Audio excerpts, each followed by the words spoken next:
What's up, beautiful people? I'm Nathaniel Pearl, And I'm Sammy Sheva. and welcome to Curious Chimps Podcast, a show where we explore the infinite complexities of the human experience. We do not endorse anything illegal, so please consult doctors, do your research, and for the love of all that is holy, be safe. All right, let's talk about drugs. Curious Chimps.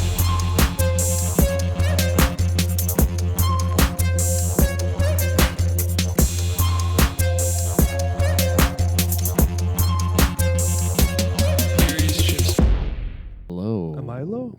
Hello. Milo. Milo's a nice name. My friend's having a kid, so I keep thinking about names. You know the story of Milo, right? No. So- There's a famous Milo? I think it's Greek mythology. Milo, Milo. I think it's the name of... Anyway, Milo would carry the goat from calf to goat. So every day would carry it on his shoulder. Oh, I heard that story. So he was just super ripped after. Well, yeah, so he's carrying every day the goat back and forth to the village or whatever, let's say 10 kilometers a day, 10 miles a day. And then every day the calf would grow bigger and he wouldn't notice because he's carrying it every day. And then eventually he's carrying a full-on cow or goat, whatever it was. And it just, the whole idea is that like small progression over a long period of time creates maximum result. Like in The Office when he puts the quarters in the phone. Exactly. And then one day he takes it out and he just cracks himself. Exactly. It's the Milo prank. I'm trying to make sure the audios are good. Okay. So, but that Milo philosophy goes Milo. for everything, for saving money, for training. If you do, It's why investment works. yeah, and like the best investment is like the slow drip kind of long-term investing. Like put X amount weekly, and then eventually the interest compounds itself, and then 20 years later, your $100 a week becomes like a few $100,000, and then after that, when it starts to double from there, you're gonna have like $1 million like 5 years after that. Yeah, exponential growth scares me. I'm playing a video game right now where like you can reset what's in the shop by spending coins, but it doubles every time. And even though you have like 900,000 coins, because like you can cheat, you can just give yourself a bunch of coins. Eventually, like you're like, oh, 2 coins, 4 coins, 8 coins, 16, 32, 64, and like after like 10 times, it's like 32,000 or something. Yeah, You're just like, there what you the fuck happened? Yeah, Where's all my coins? There you go. And then from then on, it starts when it, like doubling from 2 to 4 is not a big deal. But when you have like 32 doubles, then 64,000, and then it goes to 120, and then when you start seeing the millions double, it's like holy fuck. That's what hurts is when it says like 125. Yeah. And then the next one's like 250 or whatever, and you're like, fuck, like this is starting to double fat, you know? Like it's just it's the fact that you're doubling every step. 2 to 4 is not a big jump, but it is the same jump as every other jump. Yeah. But it's the fact that you keep going and the same amount gets doubled. You double the Exponential double, growth. bro. That's the hardest concept for the chimp mind to understand is exponential growth, because we Yeah. can't see numbers that big. Maybe that's why it's the spell from that movie where they say double, toil and trouble or something like that. No. Like maybe that's what makes it a powerful spell is that you double the double. You double. Double. What is that from? It's a movie with no, the it's a Olsen coffee. twins. Double. Get some cream and sugar. Double. That's true. 2 cream, 2 sugar. Which is nasty. I don't know why people put cream in their fucking coffee. Actually, it's pretty good. I'll take that back. But black coffee, the way to go. Black coffee, mixing some dark chocolate, a little bit of maple syrup. With dark chocolate. I did it the other day. It was really good. Interesting. That's bitter on bitter. It might be good. Yeah, but there's a little bit of sugar. It's like it's 82% dark chocolate. Okay. But it's really a different taste. I used to compare coffee and chocolate, like it's dark completely chocolate. different. But there's something there. Hits the similar side of the palate, I think. Yeah. That kind of Some filling, that bitterness. full taste, you know? Kind of Yeah. overtakes your whole mouth. Yeah. That's what she said. Oh. Michael Scott in the Hey. house since we're going to the office. We got Michael Scott coming in. Michael Scott. Imagine someone just comes in full character. He's got the bandana and everything. This is Prison Mike. Prison Mike. I still haven't watched any of that. Yeah, you're crazy, bro. That's one of the best shows ever made. Whatever, bro. If you've watched... I'm trying to think. I'm just frozen right now. I was just going to say yes to whatever you suggested. Community? Yes. Have you watched The Good Place? Yes. Have you watched Miracle Workers? No. Watch that. It's I so haven't seen good. any of those ones, but Dude, all 3 of those shows are like my favorite. Community and The Good Place are a little more well known, but Miracle Workers is with Daniel Radcliffe, the guy who played Harry Potter, Mm. and also Steve Buscemi or Buscemi. I don't know how to say his last name. Buscemi. He's just such a good actor. But the show is genius. There's a bunch of other actors and actresses in that show. I don't know their names, but they're all great. But the show completely changes like setting every season. Like it makes no sense. Oh, you mentioned that to me before. It's like a whole different. Yeah. Is it a different cast too? No. They're all rearranged and like have more or less important roles, which is interesting as well. But it's kind of equalizing the way it plays out, right? But I guess there's always like a love interest, and it's always the same two characters. Maybe they're more just like friends in the first season, which is kind of refreshing. It doesn't have to be like a horny thing. You know, they could just love each other. Yeah. But it's like the first season, I don't want to ruin anything, but like the first season, they're angels in heaven. So it's like very strange show. It's very like esoteric and a little bit like The Good Place and like this afterlife-y, but like it works like a machine The kind of Good thing. Place is with Kristen Bell. Also the comedian there. Ricky Gervais, no? No. Oh no, You're it's a different. thinking of It's Afterlife or something. It's called whatever. Yeah, Afterlife is it's a good I just show feel too. like the audio levels are so low on my end. Hold on. Hey man, just talk louder.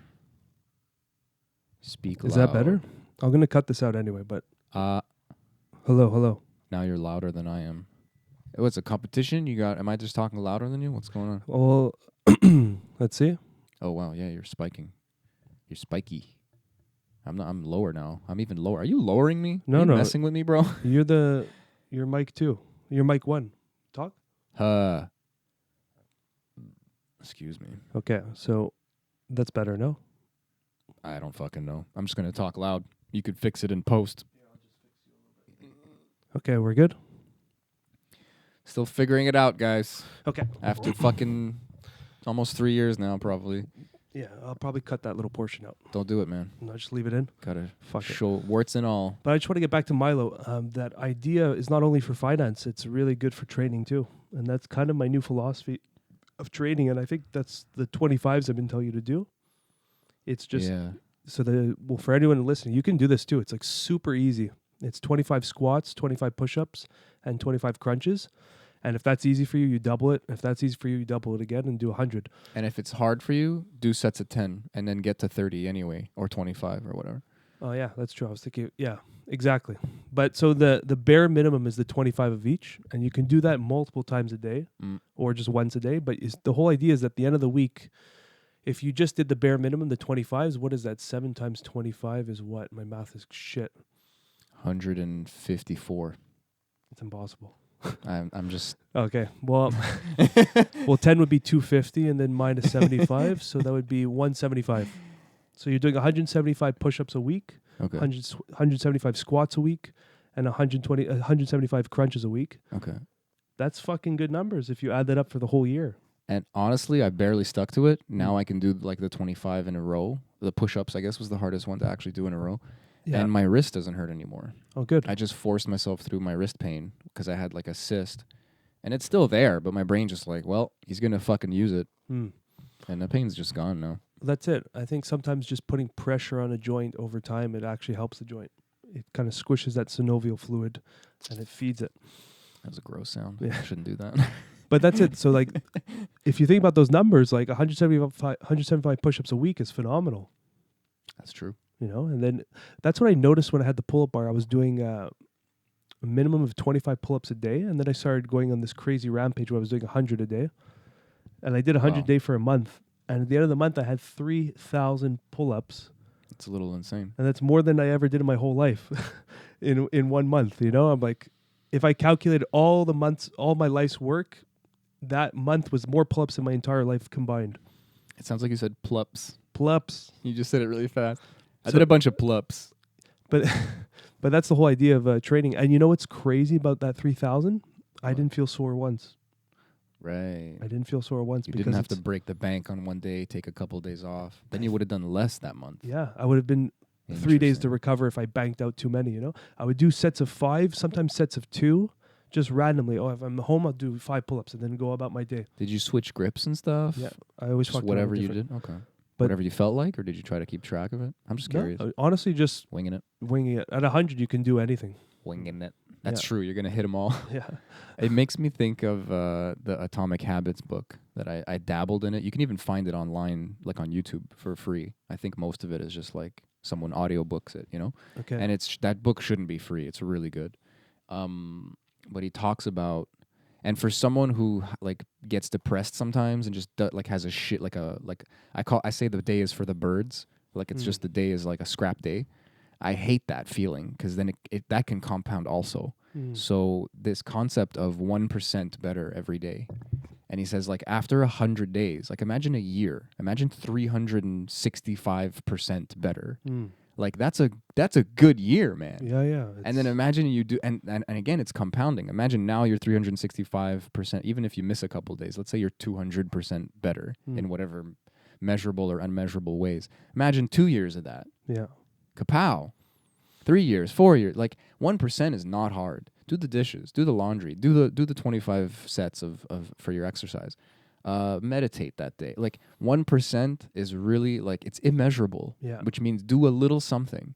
But the measurable, the difference is your attitude. Is like I'm gonna make today count, even if it's a little bit. And then you probably end up doing like 3, 4, 5% because you're just not throwing yourself in the gutter kind of thing. I really like that idea. It works. Yeah, and I'm thinking it in my mind of just like small wins, at least one small win a day.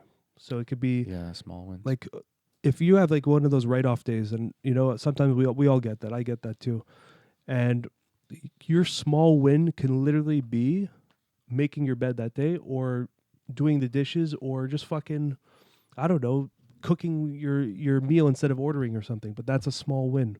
Yeah, there's a bunch of like that's the thing is that like you know people have heard that like try to find a small win or something. Like sometimes because it's cliche, it could bother you. It could like fit into a slot where you just go, oh, that doesn't work for me, you know, because you've heard those words before. But I think there's always a reason for the initial resistance for the building of that slot or that box, you know. And then to think outside the box is to notice the box and to be like, okay, why do I think that's not worth it? Why do I think that's bad? And then it's like, oh, I have black and white thinking that helps me be depressed, that helps me find extremes, which is not healthy, that makes me think that I need to get a big win, which is harder to do, especially where I'm at now. Maybe in general, it's just hard. Like big wins are usually made up of small wins. Exactly. And failure and losses. Yeah. You know, like a stock market, like you always say, like when you zoom out to 10 years, it's pretty on steady. the up. Yeah. Well, that's it. That's so crucial, and I think that's where a lot of people trip up is their wins they're aiming too big for those wins. And you can switch the word to goal, but like when you have such a big, I'm thinking of it in the sense where I have a client for personal training coming to me and it's their first time training and I say, okay, let's start 50 push-ups.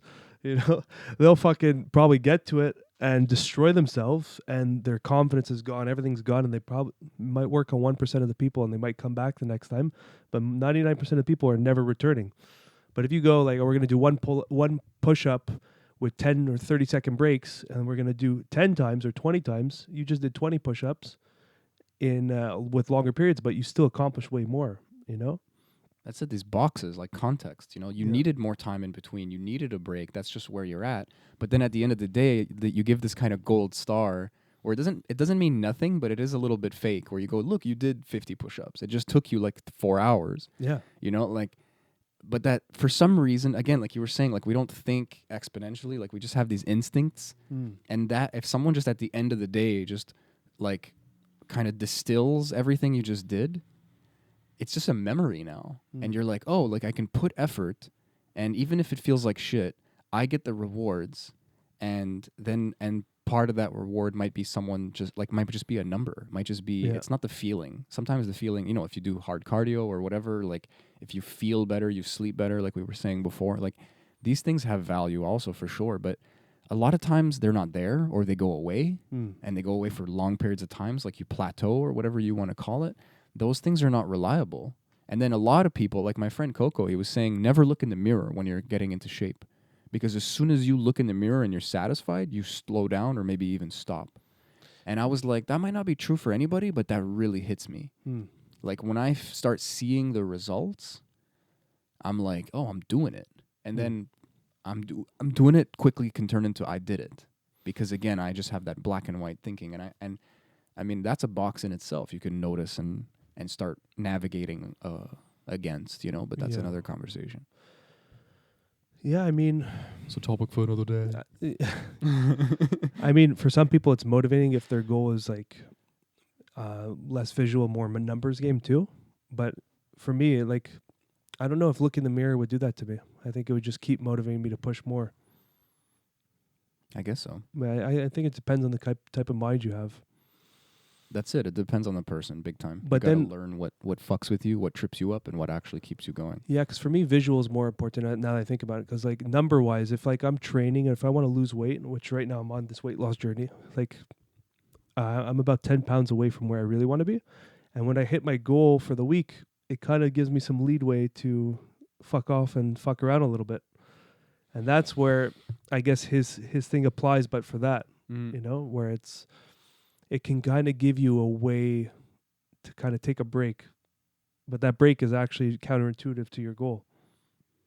Yeah, I think I haven't really mastered that. I don't understand that. Because sometimes, like, I'll push myself and I'm not being productive. I'm not, like, I need a break. And then I'll take too much of a break, or I'll wait too long to take the break, so then I need a bigger break. And then that lack, like, you lose momentum. Yeah. There needs to be this kind of steadiness with taking pause, taking rest, and then coming back. And you kind of don't feel like it. Going back into it? Or Yeah. Yeah. Because once you feel like it, you're like, wow, like the rest is working. And then I'll say, like, maybe I'll keep resting. I'll feel like it even more or some stupid thing like that. But there's a very rapid and visible drop off. And like just slacking doesn't benefit me or benefit anybody, really. But that's where discipline comes in. It's like, I think Tyson quoted that, or something like, discipline is doing something often, even when you hate it or something. It's just continuing doing it. He was in the Rogan podcast. Rogan even said that's a quote. It's really Yeah. funny.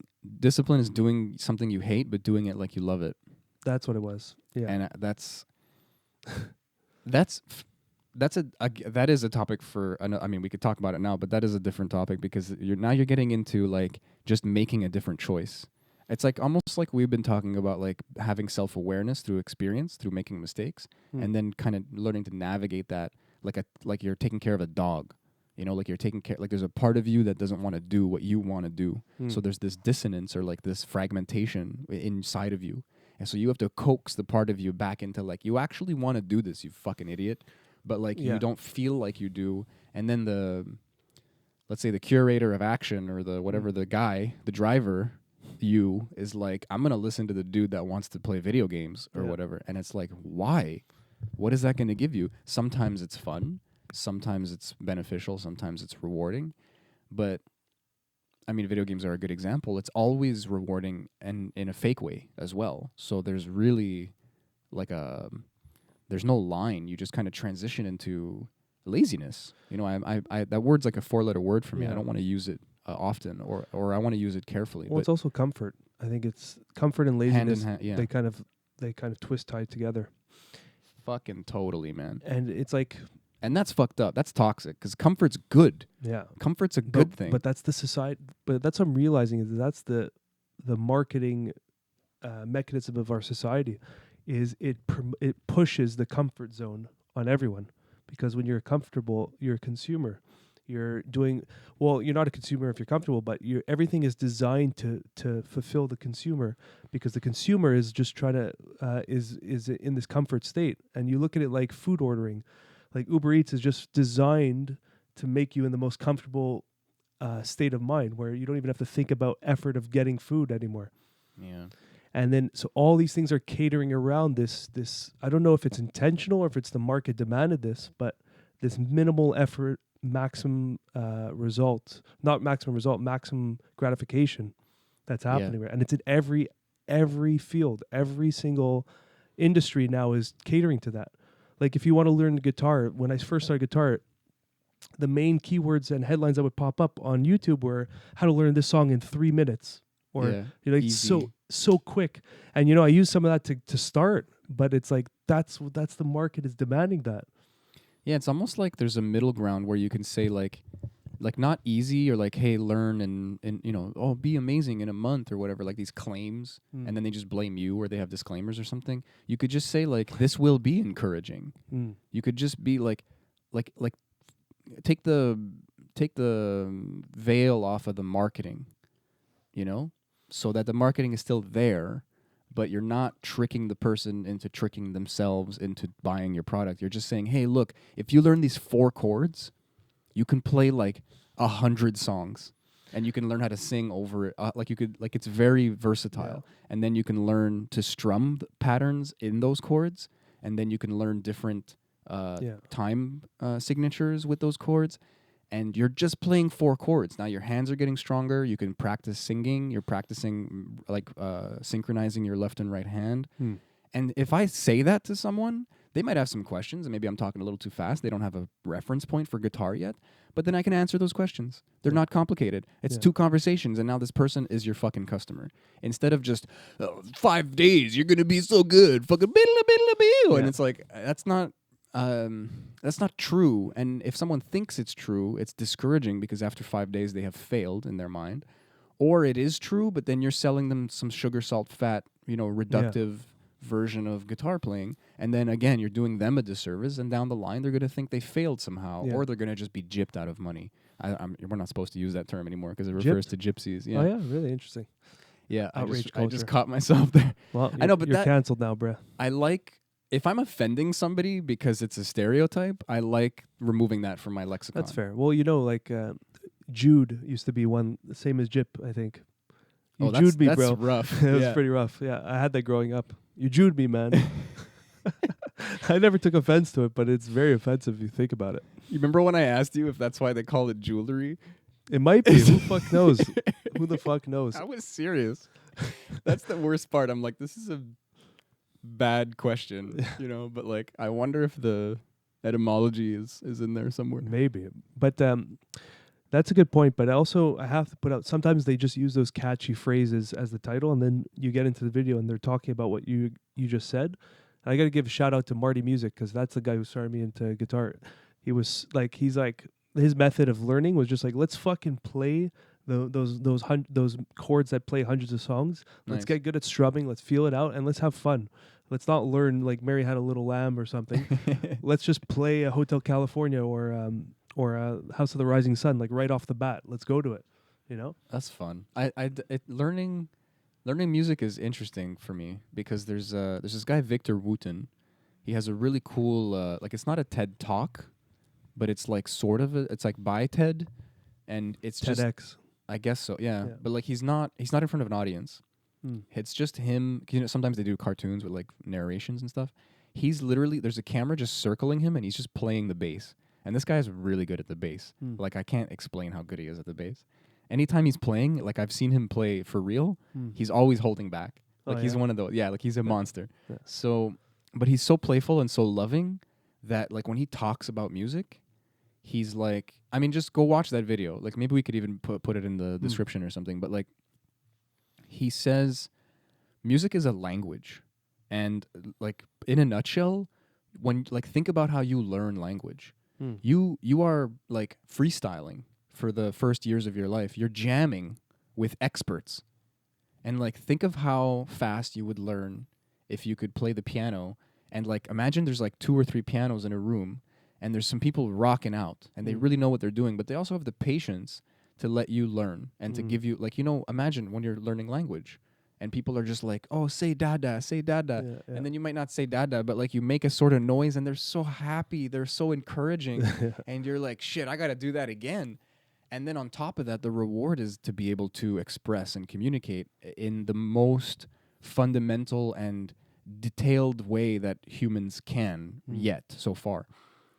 And maybe not fundamental. Music can be fundamental also in terms of communicate. But that's my point, is that it's a form of communication, a form of expression, and that freestyle ability, that space to be jamming with people who are better than you, but like not outplaying you.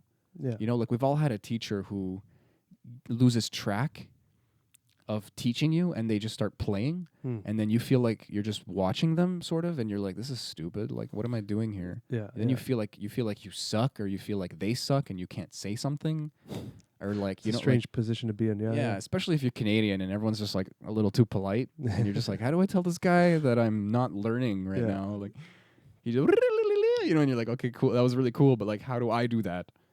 Yeah. Victor Wooten, man. But what about him? Just what was the TED Talk about? Was just him playing? Excuse me. The voiceover is him explaining how we're teaching music wrong, and it's I like, see. don't learn Mary Had a Little Lamb. Don't like if you learned language and you instantly went into syntax, grammar, and like the alphabet and stuff like that, like you would get discouraged and confused. It's true. But when they learn English, or when they learn whatever their language is, they have already been talking at a pretty high level, almost expert level, compared to others. You know, let's say intermediate, like you can string sentences, you can play a song, you can freestyle, like I can express myself in language, because they just have been trying for so long. People even say with other languages, like, go to the country, you know? You want to master Italian? Go woofing in fucking Tuscany for a year. You're going to be they don't speak English. You're going to have to figure it out. You have to point at stuff and say aqua. Exactly. Tavole, You'll learn so fast like that. Yeah. It's funny you say that, because there's a kosher restaurant at the mall that I grew up around, and it's called Jerusalem Express. And the guy that worked there for like 20 years, Great name. he spoke fluent Hebrew, like incredible. He sounded like an Israeli, and he was a Greek dude. He's not even Jewish. And he just learned Hebrew from working there. And he speaks it. He can have full. I don't speak Hebrew, but he was having full conversations with people, like fluent. And he never learned Hebrew. He just learned it from working there. And that's 20 years of just learning new words, and now he is a master at Hebrew. That always impresses me, because that's the Milo effect, bro. You're right. That's fucking Milo, man. That's the title, bro. We're gonna Milo affect it. But what was this? I had to for like a few jobs ago, or a lot of jobs ago at this point. I was on the phones, and I was speaking English and French. So a call came in, and I had to just on the fly switch to French. My French is really rusty now. It's been years. It's there. It's always going to be there. It was my first language. It was my first words, all that. Like, I was really French, which is weird to say now, because I'm super, like, I think in English, like all that stuff. But my French got so good in like a month. Yeah, just doing it, just talking. But like I said, you know, like I already had a base for that language. Imagine you just really have to learn from scratch. I guess that's exponential also, like we talked about. It really is the Milo effect. You're starting off with one fucking word sometimes. I'm thinking that, like, if you learn a new word every time you're working, let's say he works 5 days a week, every day he's learning one new word. You calculate for the year, how many that's the whole language. And at one Google search, and you learn like how to ask for certain things. Yeah. Ask like, say I don't speak blah blah blah, and like, do you speak English or something, like, so you can get them to help you, or even just learn like the first 100, like the most common 100 words, like to, and, there, here, me, you, like piss, shit, bathroom. Where's the library? For some reason, that's always been important. Yeah, it's so true though, and I think we need to get back to that mindset as a collective, because it's like doing the bare minimum in each field will get you pretty far as a starting place. Like, bare minimum, okay, one word a day is the bare minimum I'm going to do. And then, okay, the next week I can actually form a few sentences, and then I can add, now I'm going to up it from bare minimum to like +2. And I'm going to learn 2 words a day or something, or 2 sentences. Yeah. And we can do that for, like, that's what I did with the guitar. But sometimes when I'm into something, I go into my extremist state, and I'll just start jamming and play like 4 hours, and then my fingers were ready to go. Versus if I was doing 5 minutes a day, it would probably take a few more months for my fingers to be accustomed to it. I think that's natural. I mean, like, that mentality still exists. It must, maybe even unconsciously for some people. It's just ingrained in them at a young age or something. But I think the problem is that it, like look at me. I'm a great example of what I'm talking about. Maybe that's why I think it's everywhere, because it's just in my life. But like, people learn it late, you know, and it can be encouraging, like what you're talking about, this, like the 80-20 distribution that's so common. Like, in the first 20% of the time that you're going to put into a skill, you will gather 80% of the information, or the knowledge, or the experience, or whatever. Like, you'll get good fast. You want to be great, that last 20% is going to take 80% of the time. Yeah, exactly. So you don't really need like. But for a lot of actually- things, you don't need that. You just need to be good at it. Yeah, you can be competent Yeah. at a lot of stuff and Mm. just kind of be a jack of all trades. What do they call it? A Renaissance man. That's You what they know? call it. I like that. I love that phrase because I picture like a blacksmith who can also like play the violin and like. Yeah. Like you can make shit with your hands, Yeah. but you're also like a sweetheart. And then he's feeding a baby kitten with the Yeah, totally, man. he's these big And burly he'll- hands. And he's crazy in the sack too. Like he's just Who is he's- this person? he's the everyman. He's the Ubermensch.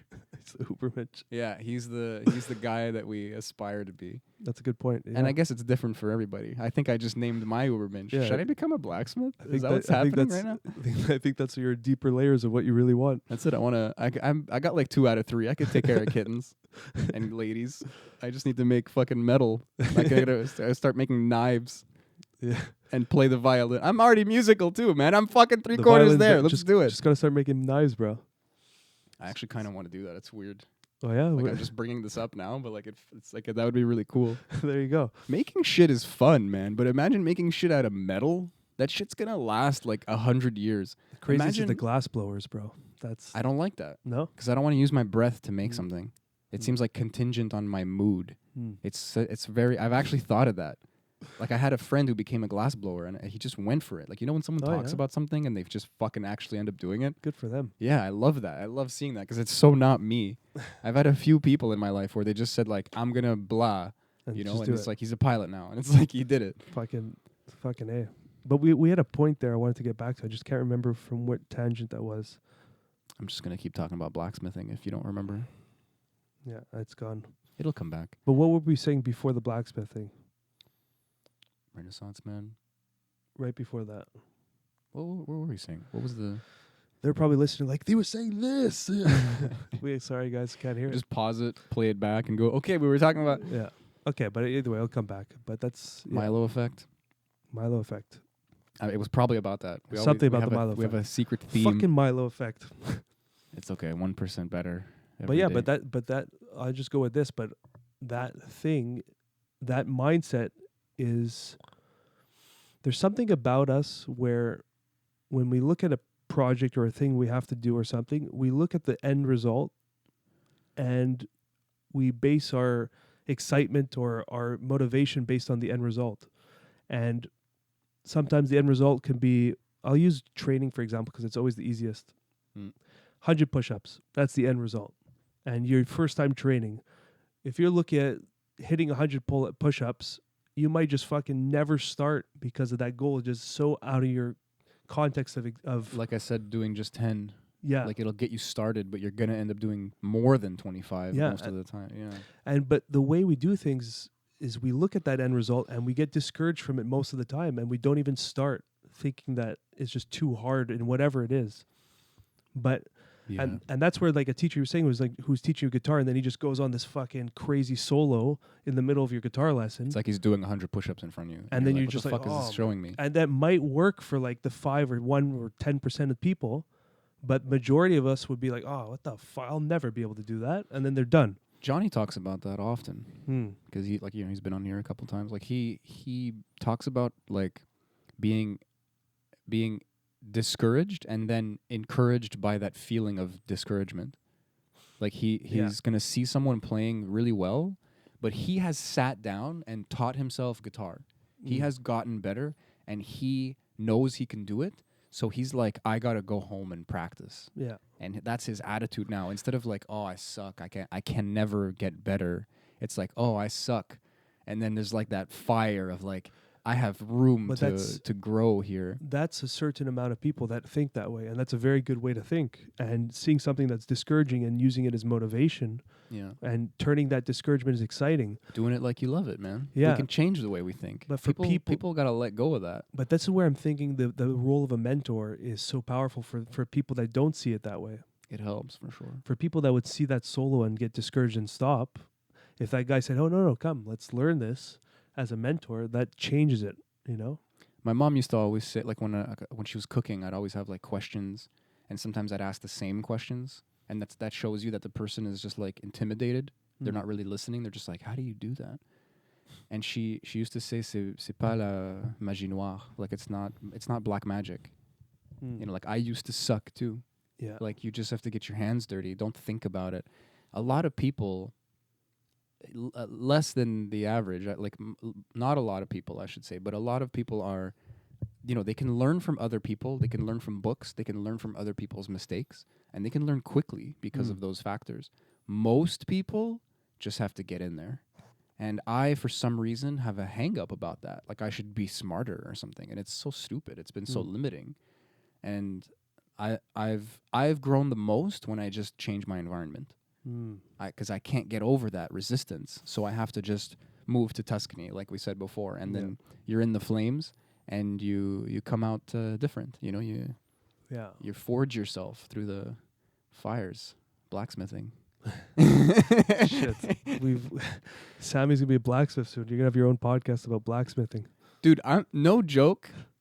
Like, the thought of me like with a hammer and like the thing, like the mask thing, Ching, ching, and like my arms are super huge, and I got like that robe that's like Fucking heavy, do it, that's like made out of leather, and I'm just making like samurai swords or whatever Fucking the do fuck. it, bro. You got it. I want to make stuff that like you're not afraid of breaking it. You're afraid of dropping it and breaking your toe or breaking like or damaging your floor. Like, that's what I want to make. Shit that's like that will outlast me. You want to leave your mark. I like it. It won't last long in terms of human history, but it might last like 100 years. And if someone takes care of it, maybe it'll last 200 years. Who knows, metal? Metal maybe is not. Maybe you'll make this metal stone infusion, and it'll be like, I'll create a new alloy. fuck, that might be cool. Like a stone handle and then a metal knife. Do they have that? There's a sword that's like hundreds of years old, and it's made out of a meteorite, and it's black. That's so cool. The blade is That is so black. cool. Dude, I really love that. That's phenomenal. I've seen like blades made of jade and shit like that. There's some rocks, the way they break too.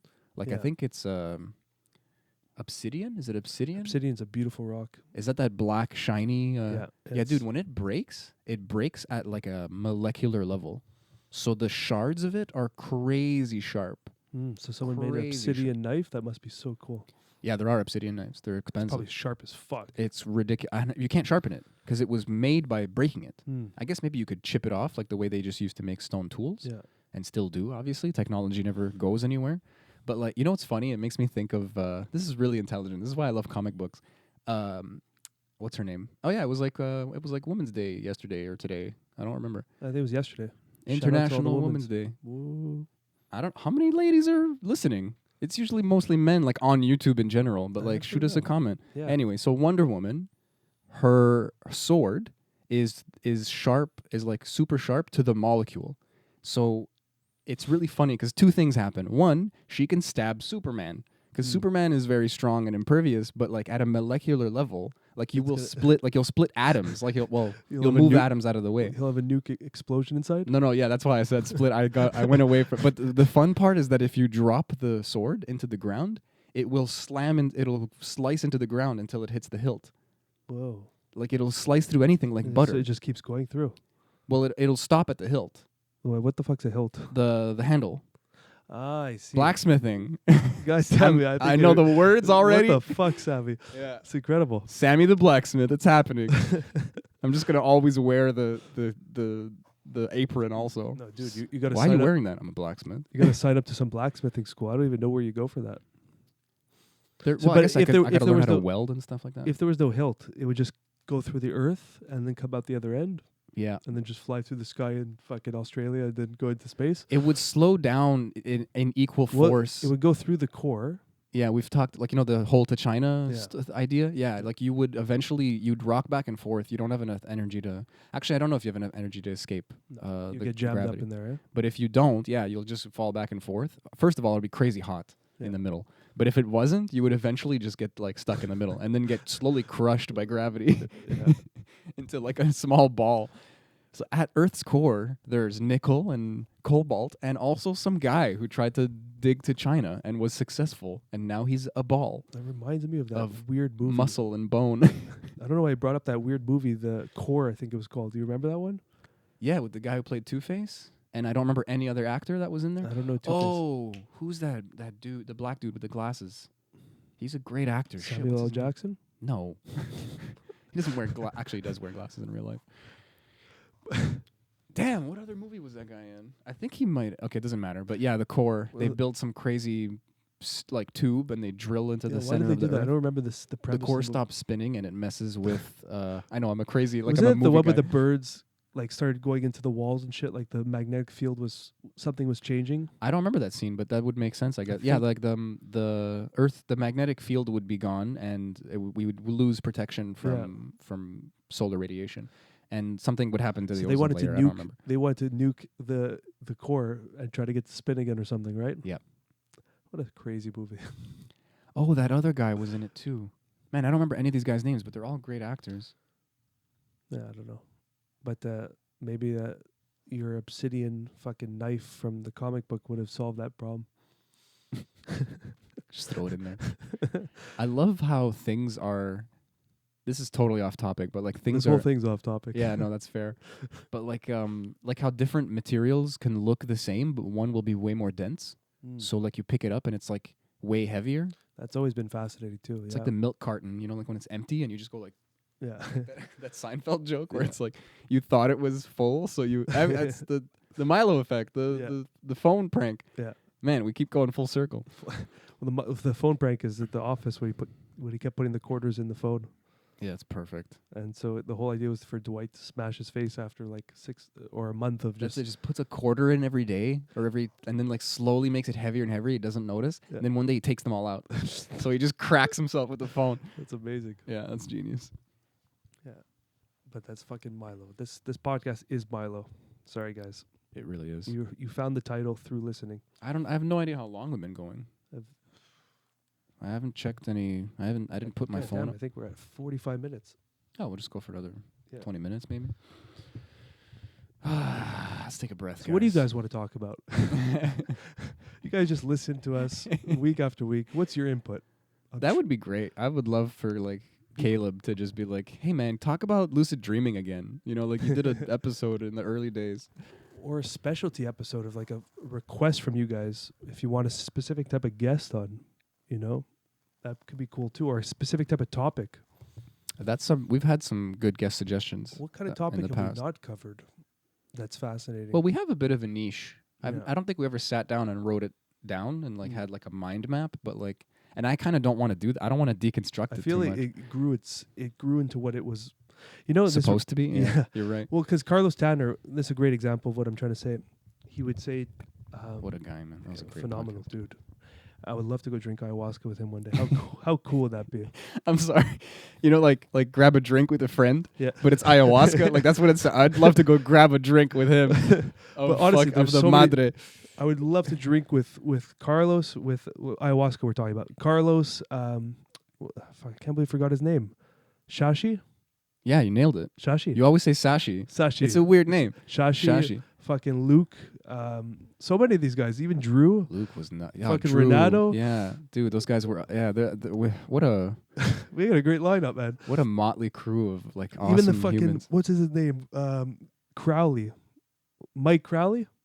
Oh yeah, dude, I love. We got to get him back on. Yeah, the old guy with all about ancient mysticism. He had what he. I want to read his book. We Yeah. had people that we had never had like listen before. They were They- leaving comments because Yeah, they're like, they I love love it. this guy's book. Yeah. He wrote about how psychedelics influenced or even created Buddhism, Mm. which is like what? Yeah.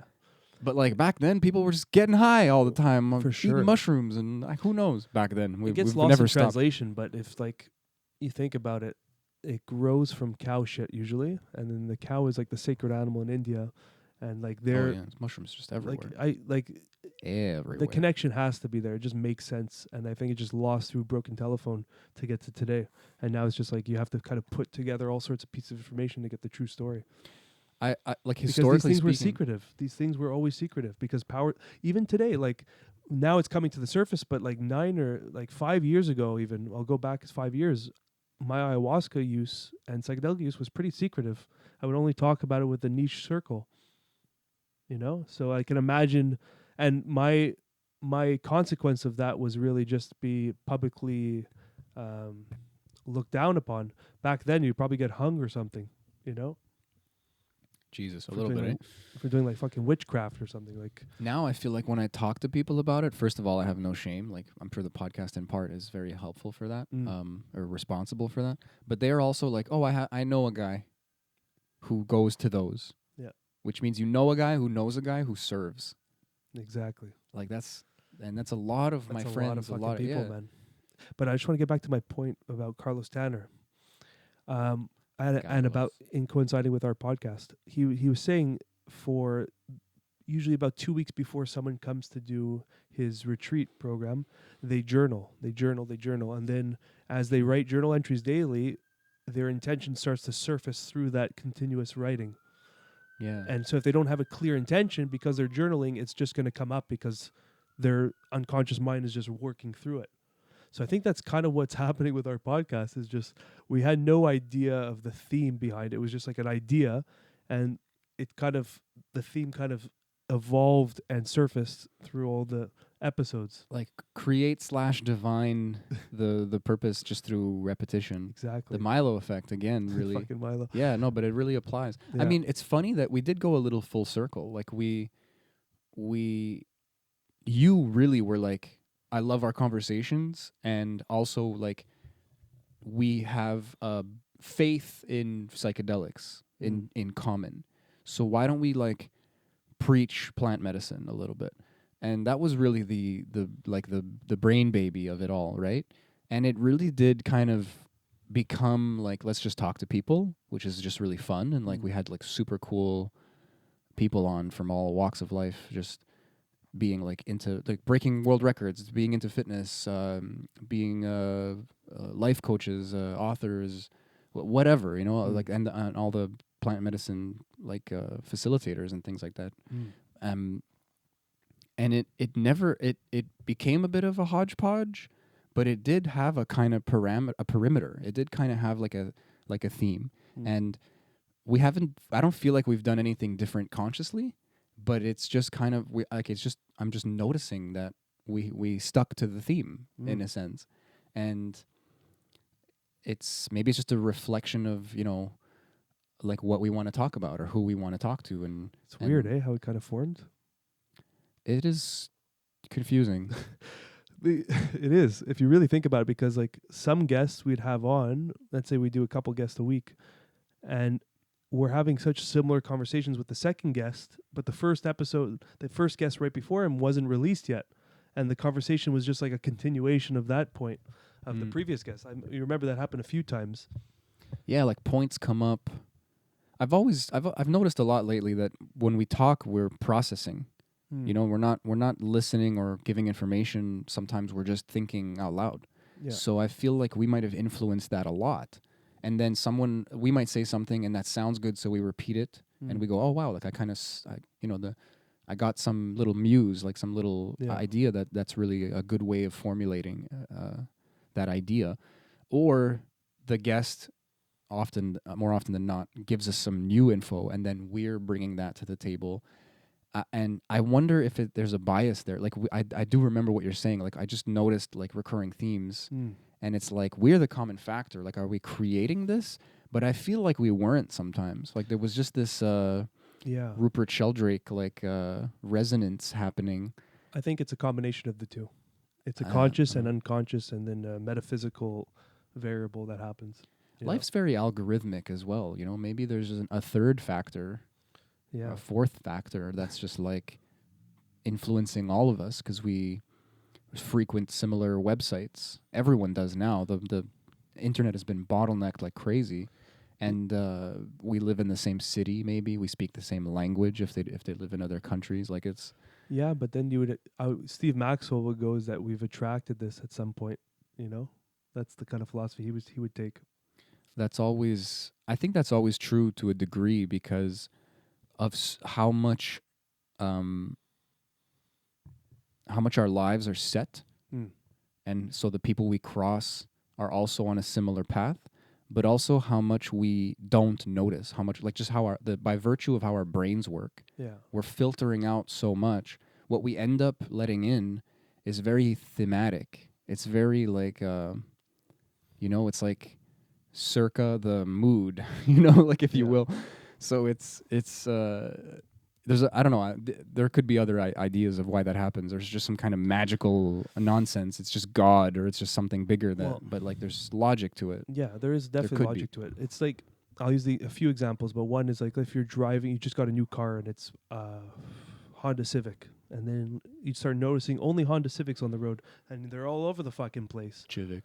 And the Civic, and then so it's not that you've attracted it, is that's your frequency you're on now, and now you're just seeing it everywhere because that's what you're relating to, and or it's what you have, right? So it's just where your mind's at, and that could apply for everything. And that's someone you were talking, something popped in my head, but it's like I just pictured like everyone running around with musical instruments on daily life, and someone's playing like an A note, and then they bump into someone with an A, and they're just both like doing this harmony. They just go to the next person, but like a note that doesn't really go with it, or a chord doesn't go with it, they would kind of avoid it and go to the next one.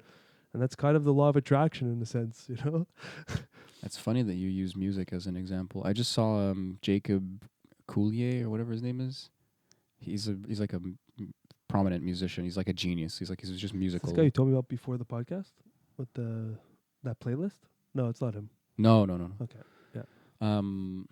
That was from a podcast. That was Corey Allen. Okay. He just shared that music. Okay. Great music too. What was it called? Undercurrents. Bill Evans. Yeah, you got it. Yeah. No, this guy is he's a musician. He's like a young guy. He looks, I mean, maybe he's just baby face or something, but he looks young. But he does like that Bobby McFerrin thing where he at his live shows he makes the crowd sing.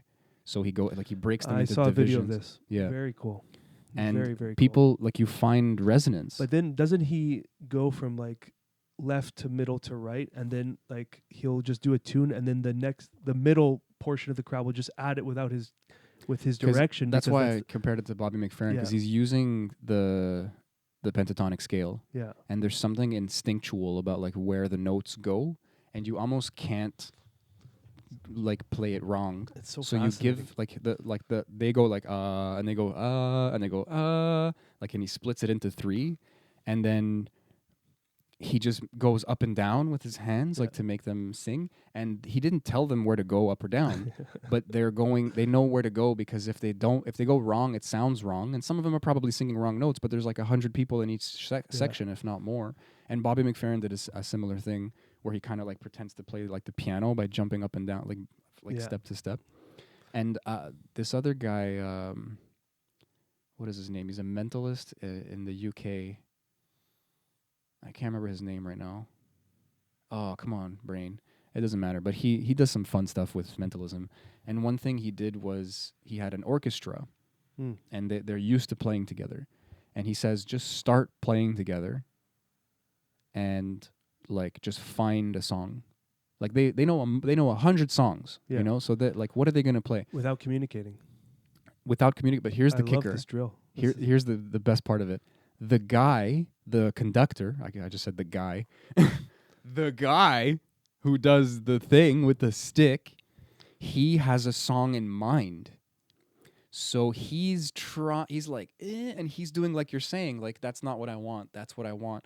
And then they kind of just congeal into the song, and it's like some Beethoven song. It's not like uncommon, but they start playing it, and then he like takes the envelope out where he wrote what he was going to think, and it's the right song. Whoa. So what's happening there? 2 things.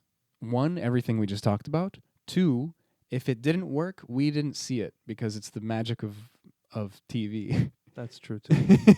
Fucking TV. What the fuck is his name though? I was like, is he a famous guy?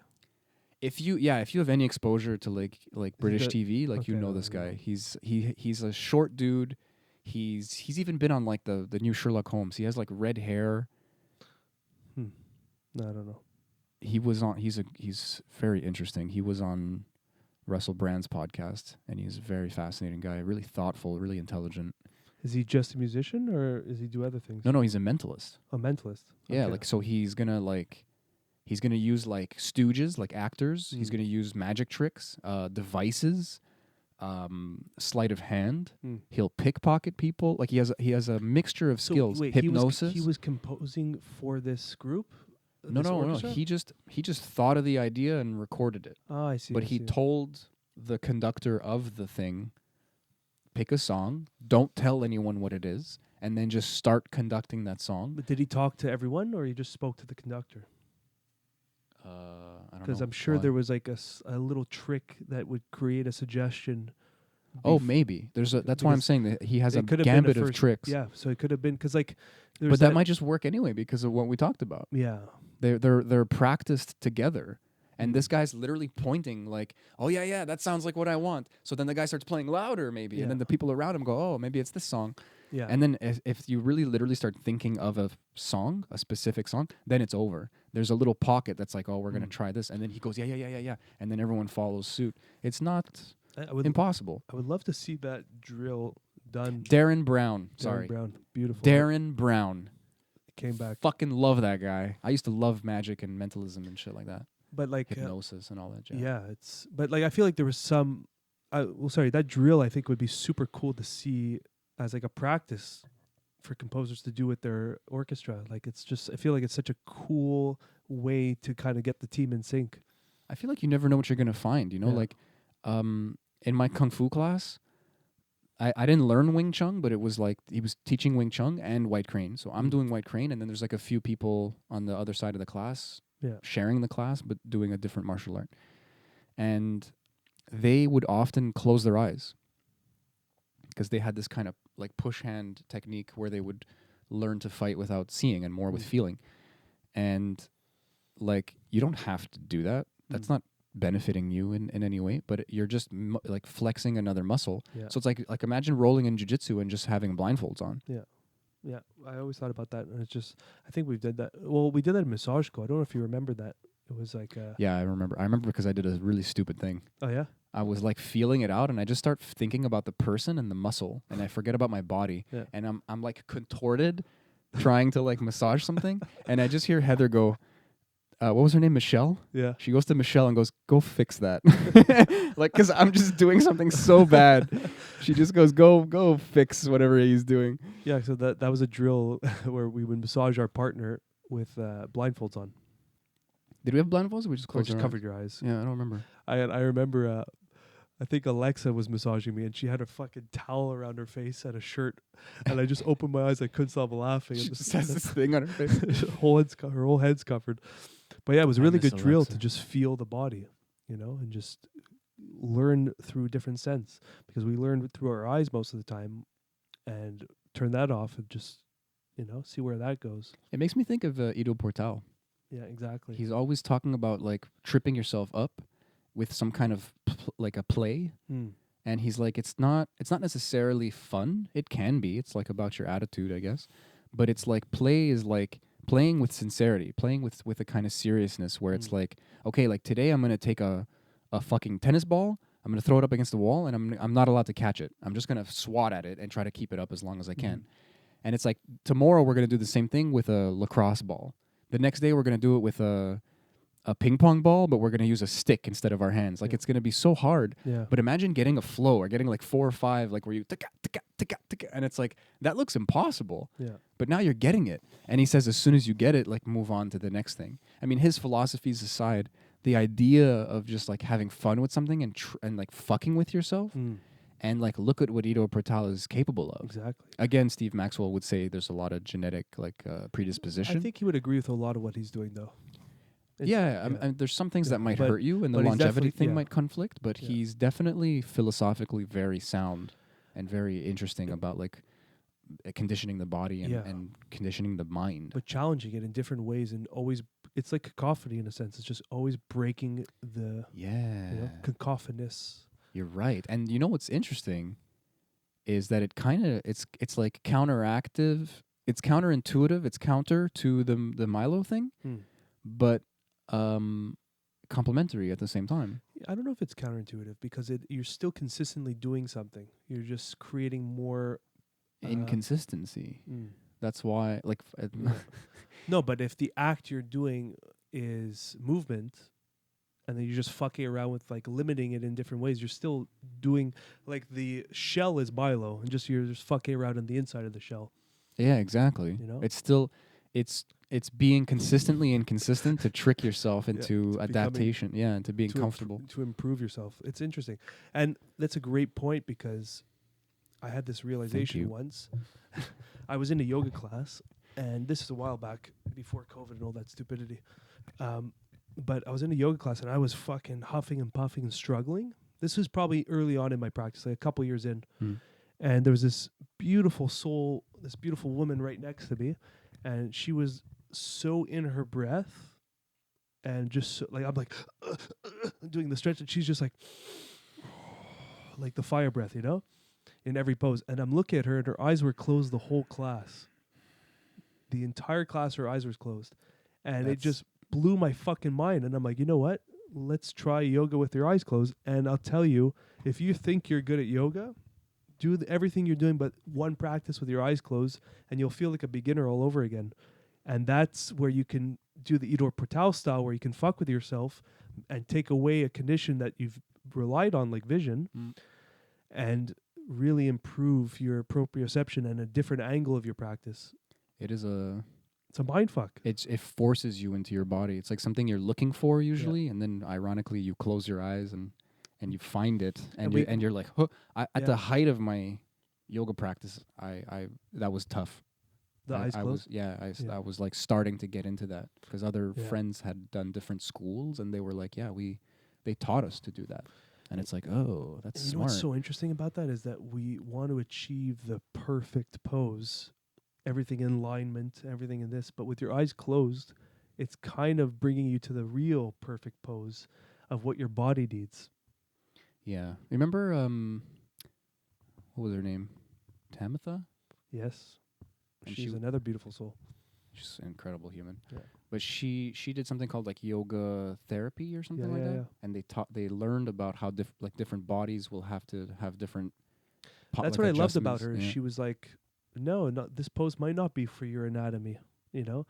Like, maybe your hip structure or your femur structure is not rotated in the right direction. So maybe doing a squat with your toes pointed out is actually more beneficial for your body type. And I love that because it was so strict for a lot of teachers, is like, this is the pose and you got to go in this exact way. But what if you had hip dysplasia or something? And what happens if your femurs are a little bit more rotated? Yeah, it reminds me of like what Carlos was saying about tradition. Exactly. You know, like instead of being a purist, it's like, actually maybe it is a bit of a purism, because it's like the real yoga is like union with the experience and the body that you have. Yeah. And to just stick to a pose when your hip is like digging, like your femur is digging into your hip bone or something. Yeah. Like when you have bony stops like that and you feel it, you're like, what? Like if you don't know what it is, you're like, oh, that's uncomfortable. How do I get around this? And you're like in child's pose, it's supposed to be comfortable, and you're like, what the fuck is going on? Yeah, my bone is stabbing me. Yeah, and you don't even know what the problem is, and it becomes a pain, and it only gets worse, and you're like, what am I doing wrong? You know, like I honestly think if you closed your eyes and just adjusted yourself without the confinements of what the yoga pose should look like, you'll find the perfect position. Or just be like, I can't do that. Yeah, that doesn't work. Or I need a block under my ass. Yeah, or something like that. You know. Towel or something. I want to practice yoga with my eyes closed again. It's such a powerful practice. It out. It is. Let's do our podcast with our eyes closed. That'd be crazy, actually. Let's just try it now. What's up, everybody? How's it going? Whoa, you're like a voice in my head now. I'm an audience member. That's yeah. Like I can hear us. I'm now. Just an audience member now, listening to Curious Chimps. I don't like this. Yeah, I'm gonna open my eyes. I'm not. I'm in for well, a penny, actually, in for a maybe pound. we should sign out like this. All right, everybody. All right, everybody. I love you. I get. Yeah, we did an hour and some change at this point. I don't know. My eyes are closed. You closed them again? I opened them. No, bro, I'm joining you. What is this? All right, I'm closing them. So, in this moment, I'll speak from the heart because I don't have my vision. I don't know how that relates. I was gonna say, what's popping up in your mind right now? In my mind right now, gratitude. To be honest, I actually feel overwhelmed with gratitude. Me too. Gratitude and blacksmithing. I don't have the blacksmithing. But I will buy one of your products. Thanks, man. I'll make a sexy knife. What do you want the handle to be made of? Stone, if possible. Obsidian. Osmium, bro. I want it to be heavy as hell. I gotta find the rarest mineral or the rarest fucking Gold. Yeah. Is it gold? No. Platinum. Something that no, it's some crazy word that we haven't discovered yet, and you're gonna have Just to uranium. plutonium. Yeah. It's a radioactive. I could only use this knife for 10 minutes a day, and then I start puking. I just start vomiting violently. All right, everyone, we're gonna sign out like this. So I invite you all to close your eyes for a second and think of Sammy being a blacksmith and Give me your energy. and hammering this knife for me Manifest it. made out of plutonium, and he's getting fucking radiation poisoning, and he has pus coming out of his shoulder. No, you. I'm making No, it. you're making it, but so you're I'm dealing. safe. You're safe because you have all the protective gear. Yeah, I know what I'm doing. So I'm the one that suffers, I'm a radioactive blacksmith. and then I get superpowers because that's how it goes. All right, everyone, peace and love. Sammy, can we do this with our eyes closed? Can we props it? Can we do this? Can we do it by sensation? Put your fist out. Oh, I felt you something. touched my balls, bro. Was it? Peace and love. Stay curious. Yeah.